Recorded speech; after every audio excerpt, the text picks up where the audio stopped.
Smart homes అదుర్స్ reality రంగంలో సరికొత్త విప్లవం హోమ్ ఆటోమేషన్ గురించి పూర్తి వివరాలకు చదవండి రేపటి సాక్షి దినపత్రిక. విజయవాడ వరద బాధితులకు సాయం చేసేందుకు ముందుకొచ్చారు మాజీ ఎమ్మెల్యే డాక్టర్ గోపిరెడ్డి శ్రీనివాసరెడ్డి. 10 లక్షలు విలువ చేసే నిత్యావసర సరుకులను వరద బాధితులకు అందించారు.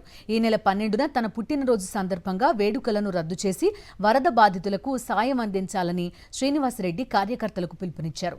కార్యకర్తల నుంచి 10 లక్షలు విలువ చేసే నిత్యావసర వస్తువులు సమకూరాయి. వాటిని వరద బాధితులకు పంపిణీ చేశారు గోపిరెడ్డి శ్రీనివాసరెడ్డి.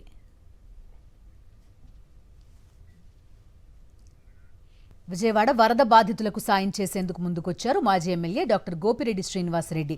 10 లక్షలు విలువ చేసే నిత్యావసర సరుకులను వరద బాధితులకు అందించారు. ఈ నెల 12న తన పుట్టినరోజు సందర్భంగా వేడుకలను రద్దు చేసి వరద బాధితులకు సాయం అందించాలని శ్రీనివాసరెడ్డి కార్యకర్తలకు పిలుపునిచ్చారు. కార్యకర్తల నుంచి 10 లక్షలు విలువ చేసే నిత్యావసర వస్తువులు సమకూరాయి.